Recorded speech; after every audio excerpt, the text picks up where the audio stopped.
दोस्तों, आज के वीडियो में मैं आपको टोरंटो जी के साथ में घटी एक सच्ची घटना सुनाने जा रहा हूँ। आशा करूँगा कि आपको ये वीडियो पसंद आएगी। अगर आपको ये वीडियो पसंद आए तो अपने फ्रेंड्स और फैमिली मेम्बर्स के साथ इस वीडियो को शेयर करें ताकि इस चैनल की रीच बढ़े और इस चैनल पे जितनी भी मेहनत लगी है वो सफल हो जाए।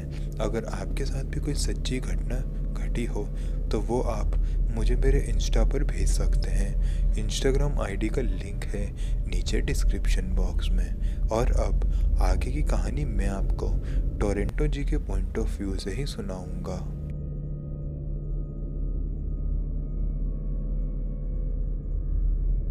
मेरा नाम टोरंटो है। मेरे साथ ये घटना घटी थी साल 2013 में। मैं अमेरिका का रहने वाला हूँ और ये घटना मेरे और मेरे पूरे परिवार के साथ में हमारे एकदम नए नवेले घर में घटी थी। तो दरअसल हुआ ये था कि हम लोग जिस पुराने घर में रहा करते थे वो हमारे दादा परदादाओं के ज़माने का था, जिस वजह से उसका जितना भी फर्नीचर था वो सब खराब हो चुका था। इसलिए हमने उस घर को तुड़वा दिया और उस ज़मीन को भी बेच दिया और बिके हुए ज़मीन के पैसों से ही हमने एक नया घर बनवाया।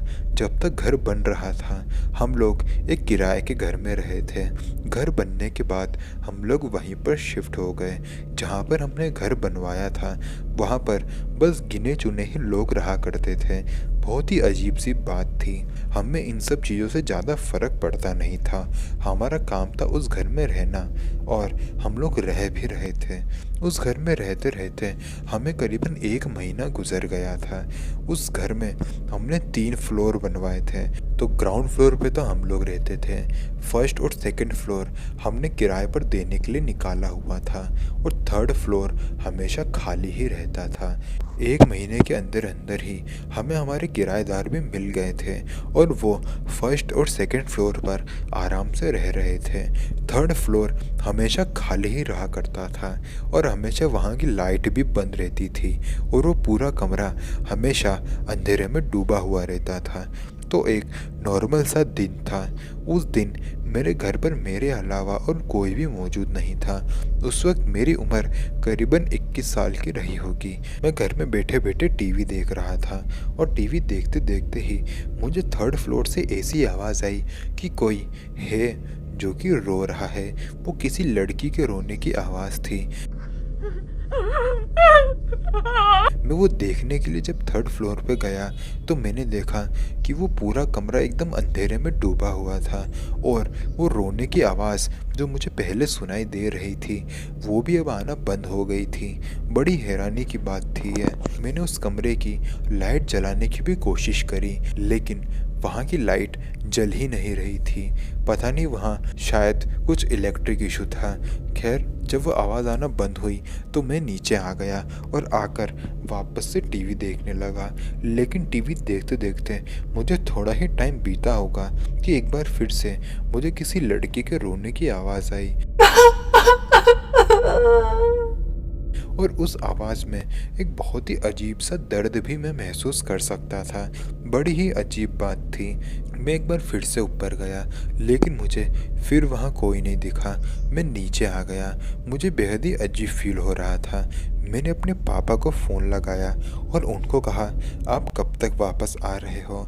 उन्होंने कहा कि वो 2-3 घंटे में वापस आ जाएंगे। मैं 2-3 घंटे के लिए अब घर में अकेले ही रहने वाला था। मैंने सोचा कि टीवी देखते देखते मेरा टाइम गुजर जाएगा। मैं टीवी देख ही रहा था और टीवी देखते देखते मुझे कब नींद आ गई मुझे पता तक नहीं चला।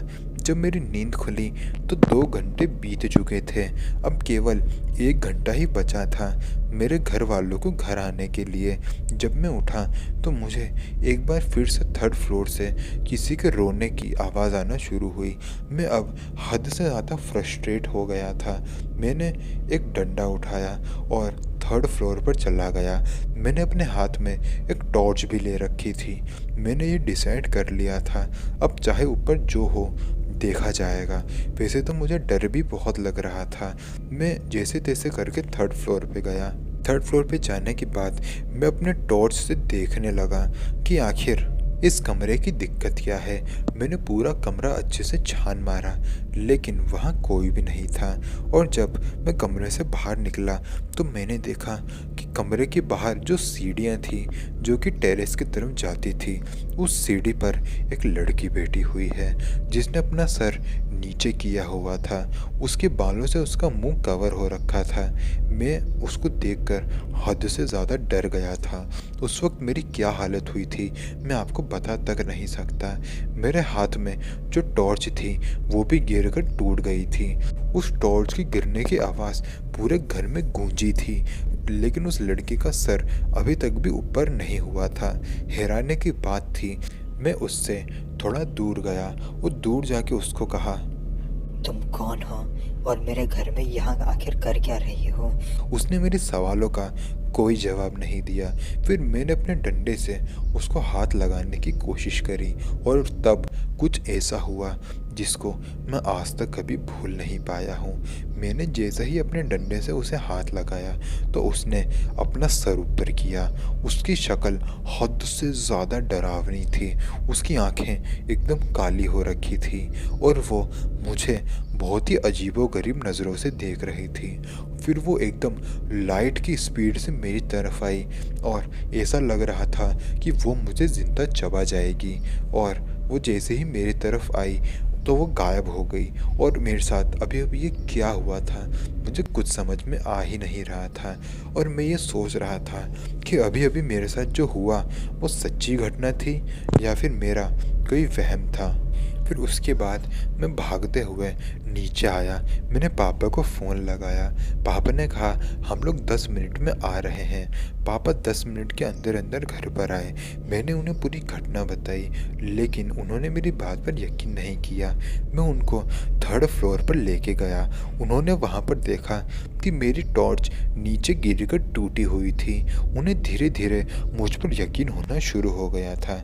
मेरी मम्मी ने भी मुझ पर यकीन किया और फिर पापा ने बाद में इंक्वायरी करी और उनको पता चला कि हमने जहाँ घर बनवाया है वहाँ पहले एक कब्रिस्तान हुआ करता था। अब धीरे धीरे मुझे समझ में आ रहा था कि आखिर ये इस घर में मैंने जिस लड़की को देखा था आखिर वो कौन थी और कहाँ से आई होगी। मेरे जैसा ही ये कन्फ्यूजन क्लियर हुआ तो मेरे पापा ने उस घर को बेच दिया और हम लोग कहीं और जाकर सेटल हो गए।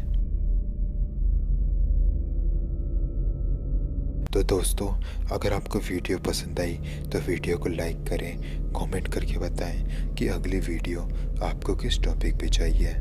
तो मिलते हैं अगले वीडियो में। तब तक के लिए जय हिंद, जय भारत।